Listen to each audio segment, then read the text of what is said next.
सासू माँ बदल गई। कहानी उस घर की है जहाँ बहू और बेटी को एक माना जाता था, लेकिन फिर अरे शिखा बेटा, तू रसोई में क्यों घुसी रहती है? जा, रोटी मैं बना लूंगी।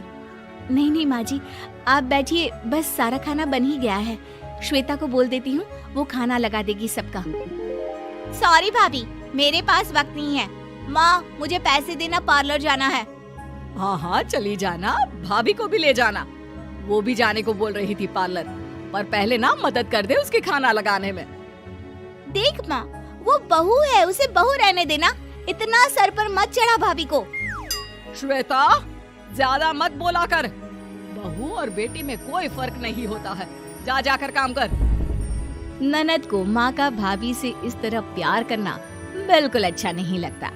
वो बार बार किसी न किसी तरह माँ को भाभी के खिलाफ भड़काती रहती, लेकिन कोई फायदा ना होता। एक रोज, अरे बेटे किशन, जा बहू को कहीं घुमा कर ला, सारा दिन घर में काम करती रहती है। हाँ हाँ माँ, हम लोग जा रहे हैं ना गोवा। अच्छा जी, भाभी ने तो हमें बताया भी नहीं।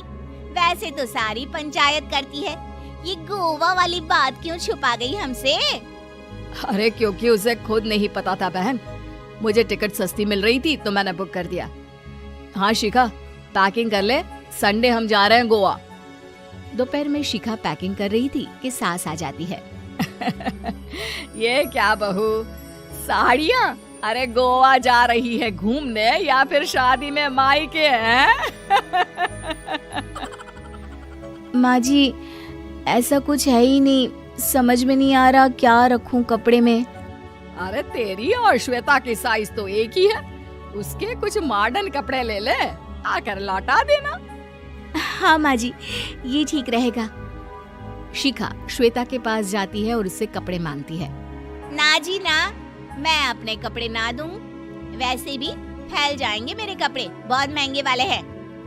शिखा मुंह लटकाकर कमरे में आ जाती है तो सास कहती है, चल तैयार हो जा, तुझे मैं शॉपिंग करा कर लाती हूँ गोवा की। बस फिर क्या था, सास बहू निकल जाते हैं मार्केट और एक से बढ़कर एक ड्रेस खरीद कर घर आते हैं। पहले बता देती कि नए कपड़े दिलाने वाली है भाभी को, तो मैं अपने ही दे देती ना भाभी को, मुझे दिला देती नए कपड़े। देख श्वेता, परिवार का मतलब सबके साथ रहना होता है, ना कि सिर्फ अपना सोचना। वैसे भी तुझे अच्छे संस्कार सीखने चाहिए। और रही बात कपड़ों की, तो शिखा, आज से घर पर भी तू मॉडर्न कपड़े ही पहनेगी, कोई जरूरत नहीं है ये साड़ी वाड़ी लपेटने की। अब क्या था, घर पर श्वेता और शिखा एक जैसे रहते। एक बार पड़ोसन आती है। अरे बेटा, अपनी माँ को तो बुलाना जरा, बात करनी है। शिखा सास को बताती है और रसोई में चली जाती है। ये आपकी बेटी बहुत बड़ी हो गई है, इसके लिए एक रिश्ता है, कहो तो बता दूं। ये बेटी नहीं बहू है, घर में सब एक जैसा ही रहता है। वैसे मेरी बेटी भी बड़ी हो गई है, कोई रिश्ता हो तो जरूर बताना। पड़ोसन रिश्ता लेकर उन लोगों के घर आती है। तब श्वेता की होने वाली सास कहती है, तो ये घर है, कितने मंजिल का है? और ये बहू ने आपकी क्या पहन रखा है, जीन्स टॉप? अरे भाई, साड़ी वाड़ी नहीं है क्या इसके पास? देखिए, सर्दी है तो साड़ी में बहू कैसे मैनेज करती, वैसे पहनती है साड़ी भी। देखिए, हम लोग ठहरे पैसे वाले लोग, कोई कमी नहीं है हम लोगों के पास पैसों की, बहुत पैसे हैं, जमीन, नौकर चाकर, कार, सब कुछ है, लेकिन घर में संस्कारी बहू चाहिए, समझ रही हैं ना आप? सास कुछ कहती कि श्वेता बोल पड़ती है, हाय रे, नौकर चाकर से लेकर जमीन, कार, पैसा, हाँ हाँ मुझे रिश्ता मंजूर है मुझे। अरे रुक जा श्वेता, मैं बात कर रही हूँ ना। देखिए, हम लोगों के घर इतनी आजादी नहीं मिलेगी। अरे हाँ कर देना माँ, हाँ कर दे जल्दी से। सास क्या करती, बेटी की शादी ऐसे घर में कर देती है जहाँ ना उनके विचार मिलते हैं और ना ही आचार। शादी के बाद एक रोज फोन पर, श्वेता बेटा, एक बार घर आ जा, बहुत दिल करता है तुझे देखने का। माँ, वो घर पर बहुत काम होता है, कैसे आऊँ? बड़ा घर है, लेकिन आने जाने वालों की लाइन ही लगी रहती है। बेटा मैं तो जानती थी उस घर का हाल, लेकिन तू ही नहीं मान रही थी। माँ देख, हर घर का यही हाल है।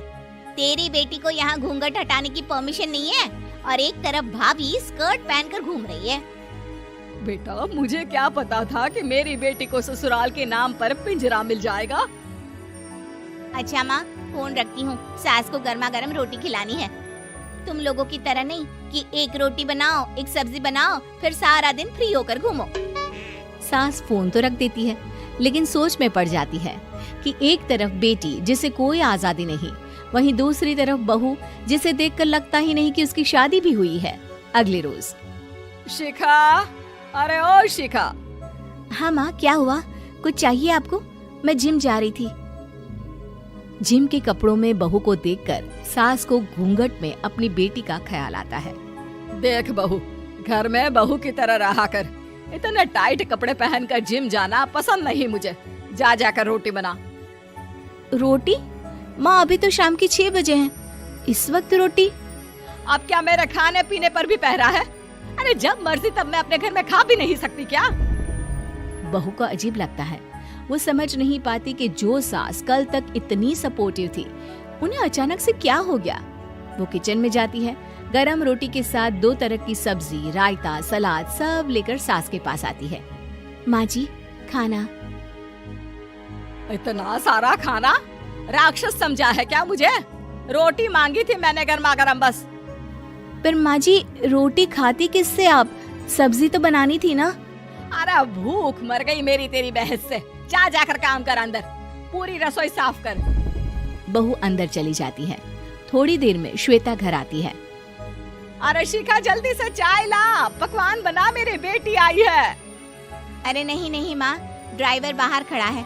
मैं तो घर का कोई सामान खरीदने के बहाने यहाँ आ गई हूँ, मुझे जाना होगा।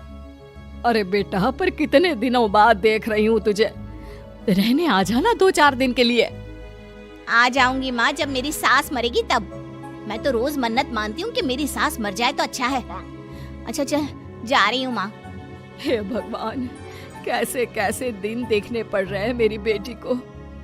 सास अंदर जाती है, जहाँ श्वेता की जिम वाली सहेली का फोन आया होता है। क्या बात है, आज जिम नहीं आई? अरे पता नहीं यार, आज माँ को क्या हो गया अचानक। पर खैर कोई नहीं, लगता नहीं कि मैं अब जिम आ पाऊंगी। शिखा स्पीकर पर बात कर रही थी, जिसे सास सुन रही थी। यार ये सास ना होती ही ऐसी है। मैं तो कहती हूँ बुढ़िया जल्दी मरे और तू आराम से जिए। शिखा को सहेली की बात पर गुस्सा आ जाता है। माँ के मरने की कौन सा बच्चा दुआ मांगता है मोहिनी? आगे से ऐसी बात मेरे सामने मत करना। हमारे घर की शोभा ही माँ है। क्या हुआ जो थोड़ी सख्ती दिखा रही है? उसमें भी कोई ना कोई उनकी भलाई ही होगी। मैं तो कहती हूँ भगवान मेरे जैसी सास सबको दे, जो सिर्फ माँ की तरह है। सास वाली तो कोई बात ही नहीं है उनमें। सास ये बात सुन रही थी। उनकी आंख में आंसू आ जाते हैं कि क्यों वो बेटी की किस्मत में बहू को भी भागीदार बना रही थी। शिखा, अरे ओ शिखा, क्या हो गया? जिम नहीं जाना क्या?